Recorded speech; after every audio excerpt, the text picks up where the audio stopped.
Advisory, which will come out at 5 p.m. Eastern time, but as of 2 p.m. and look at this storm. I mean, just meteorologically speaking, it is really a perfect hurricane with the eye extremely visible, the high cloud tops.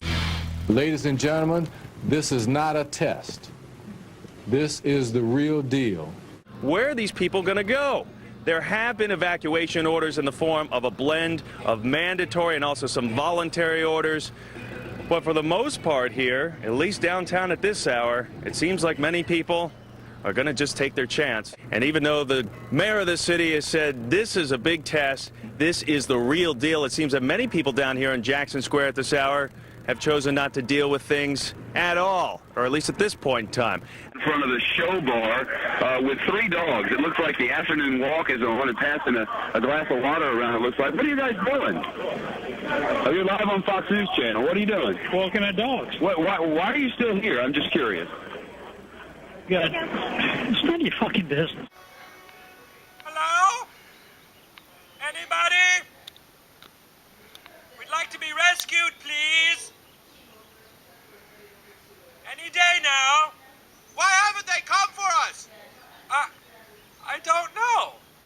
The hellish conditions inside the Louisiana Superdome were so bad, even those who were there have trouble describing it.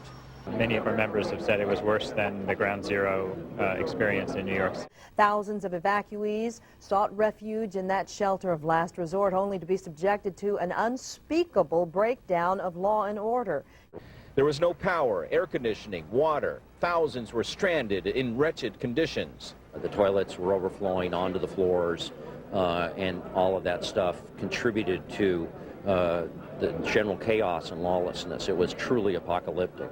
People rushed me, begging, pleading to get out of there. They would say, please, please, please, get us out of here. And these are Americans.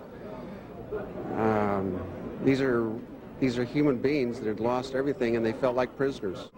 After 16 frantic hours, California 6 got the word to get out. We had to leave the patients. Never done that in my life. We felt awful about it. Oh, thanks. Thanks. That's a lot better. Water, waiting to be rescued, and a police officer says someone shot at them. While we were on the ground there, we saw horrible conditions. We saw an elderly woman who had died in a wheelchair. There was no one to come get her. There's no ambulance. There's no pickup. She was just sitting on the side of the road next to the convention center with a blanket over her. Right next to her on the ground was another body wrapped in a white sheet. So people are literally dying at the convention center, and we expect if conditions don't change there very soon, that body count will continue to rise. Stanley here pulled his 93-year-old mother-in-law out. They traveled by helicopter, off roof, by boat, by bus. They're still here by the side of the road. And in fact, there were people who would die in my arms. Of course, the governor of the state has already predicted that she believes the death toll will go into the thousands when they can actually assess all. This is like crazy. I mean, what? Don't blame the mayor, Sharon. What about FEMA? I think this whole thing is really their fault. Yeah, but somebody's gonna help the people off the rooftops, right? That's not important right now, son. What's important is figuring out whose fault this is. There was no presence of any kind from city government, not one New Orleans police officer, nobody from FEMA, nobody from City Hall. All right, so people here feeling scared about what this night's going to bring and feeling neglected by their government officials. Don't worry, Lois. I'm good at finding people. I was the one who found Bush after Hurricane Katrina. Mr. President, are you up there?